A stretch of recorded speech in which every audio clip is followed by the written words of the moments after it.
मैं हूं पूजा सिंह और स्वागत है आप सभी का बुलंद आवाज़ में। सबसे पहले आप सभी का बहुत बहुत धन्यवाद बुलंद आवाज़ को लाइक और सब्सक्राइब करने के लिए। अपना आशीर्वाद और स्नेह इसी तरह हम पर बनाए रखें। आज जिस विषय पर मैं बात करने वाली हूँ वो पिछले कुछ दिनों से बहुत ही ज़्यादा सुर्खियों में छाया हुआ है। सोशल मीडिया पर बहुत ज़्यादा तस्वीरें वायरल हो रही हैं और बहुत ही ज़्यादा गंभीर मुद्दा है। इस विषय पर बात करने से पहले आइए मैं आपको कुछ तस्वीरें दिखाती हूँ।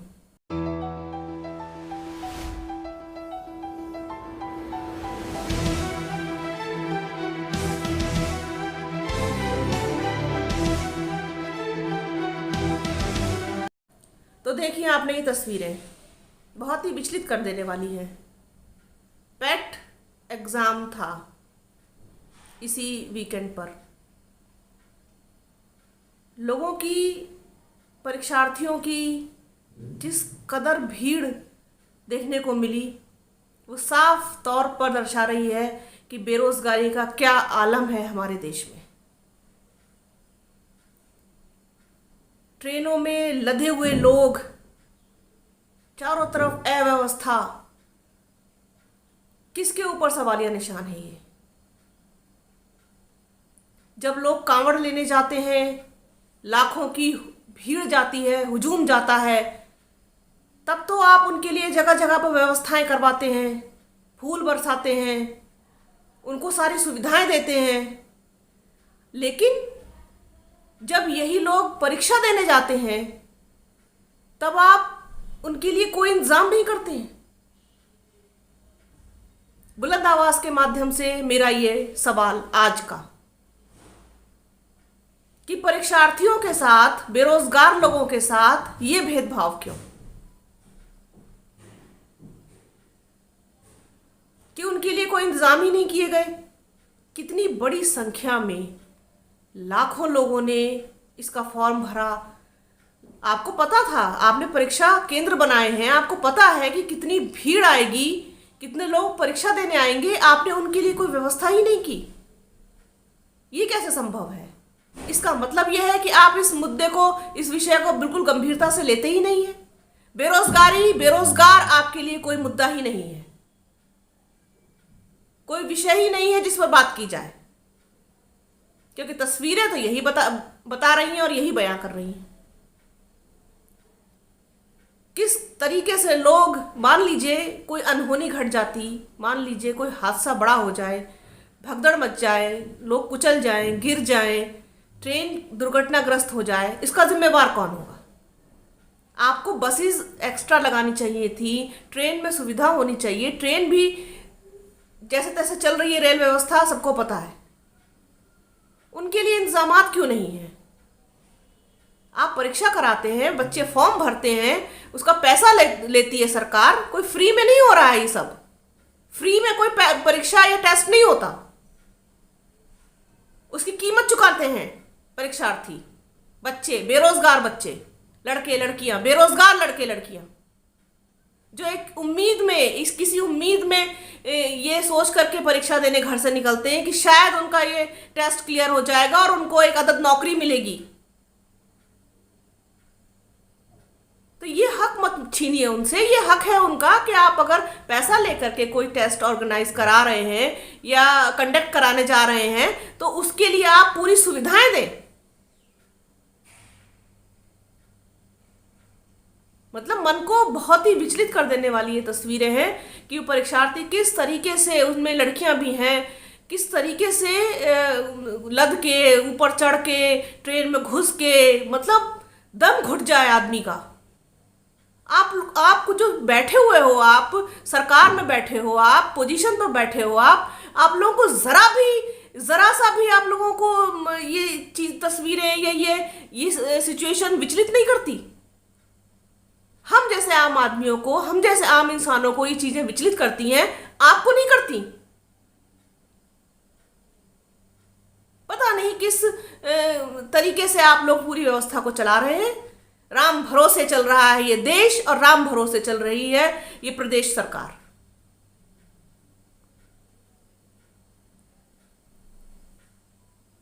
सब तरफ अव्यवस्था। अभी 2 दिन पहले ही उन्नाव से एक वीडियो वायरल हो रहा है जिसमें छोटे छोटे बच्चे रोते हुए दिखाई दे रहे हैं कि उनको स्कूल प्रबंधन ने बाहर निकाल दिया क्योंकि वो फीस नहीं जमा कर पा रहे थे।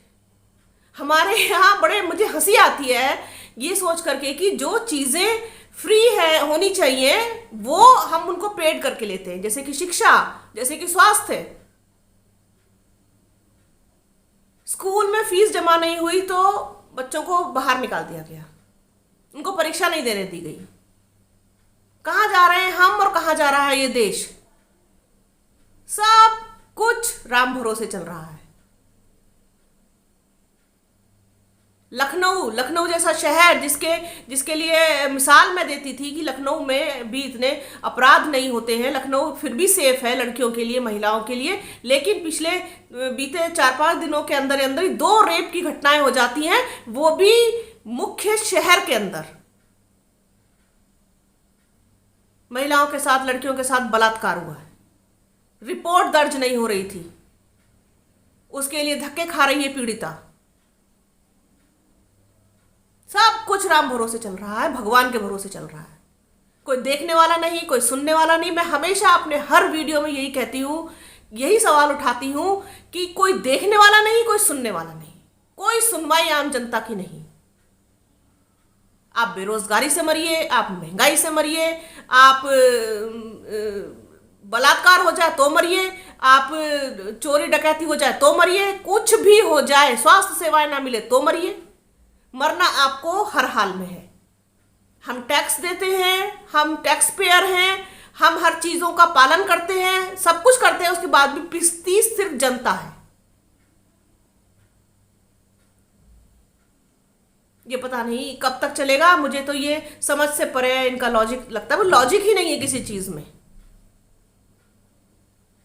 लोगों को भी शायद आदत पड़ चुकी है ये सब सहने की, बर्दाश्त करने की, इसी तरीके से लद लद के जाकर के परीक्षाएं देने की, इसी तरीके से अव्यवस्थाओं को झेलने की आदत पड़ चुकी है।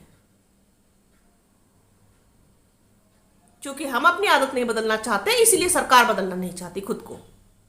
उनको भी तो समझ में आता है ना कि ये तो सब चल रहा है, हमें फिर से जिताएंगे, हमें फिर से वोट देंगे, हमें तो धर्म के नाम पे वोट देंगे, तो हमें क्या जरूरत पड़ी है सुविधाएं देने की? झेलो इसी तरीके से। लेकिन वास्तव में जो लोग बेरोजगार हैं, जो लोगों को मतलब वास्तव में नहीं, इस देश में तो बेरोजगारों की संख्या अनगिनत है, उसका तो कोई, उसकी तो कोई काउंटिंग ही नहीं है। तो उन लोगों के लिए आपने क्या सोचा है? ये सोचा है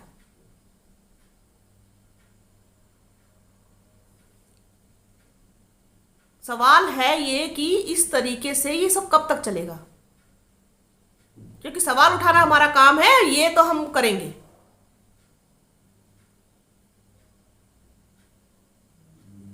पूरी व्यवस्थाओं के ऊपर एक बड़ा सा प्रश्न चिन्ह लगा हुआ है। ना कोई सुरक्षित है, ना किसी के पास रोजगार है, ना किसी के पास ढंग से स्वास्थ्य सेवाएं पहुंचती हैं। सब कुछ बस ऐसे ही चल रहा है राम भरोसे। तो देखते हैं राम भरोसे देश को कब तक चलाया जाता है, कब लोग समझेंगे, कब लोग इस चीज को महसूस करेंगे, कब उनको इन चीजों की जरूरत लगेगी कि ये सब बदलाव होना चाहिए, ये बदलाव बहुत जरूरी है।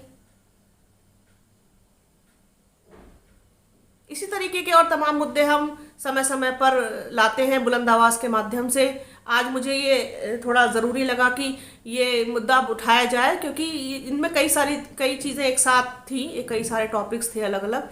क्योंकि महिला सुरक्षा के नाम पर तो बिल्कुल फेल साबित हो रहे हैं ये लोग, ये सरकार फेल महिला सुरक्षा के, मैं डंके की चोट पे कहती हूँ कि महिला सुरक्षा के नाम पर ये सरकार फेल है, जीरो है। क्योंकि अपराधियों के अंदर कोई खौफ ही नहीं है। हर दूसरा तीसरा वीडियो मुझे महिला अपराध के बारे में या महिलाओं के सुरक्षा के बारे में बनाना पड़ रहा है। थक गए हैं अब हम भी, हर बार यही मुद्दा उठाते उठाते, हर बार पोस्ट लिखते हुए, हर बार वीडियो बनाते हुए, हर बार कैंडल मार्च निकालते हुए, हर बार मांग करते हुए, अब तो शायद मांग करना भी लोगों ने बंद कर दिया है। तो कब सुधरेंगे हालात? बड़ा सवाल है। इसी तरीके के और तमाम सवाल हैं जिन्हें हम समय समय पर उठाते रहेंगे। तब तक बने रहिए बुलंद आवाज के साथ। हमारे चैनल को लाइक कीजिए, शेयर कीजिए और सब्सक्राइब कीजिए। फिर मिलूंगी आपसे बहुत ही जल्दी एक नए मुद्दे के साथ। तब तक के लिए जय हिंद।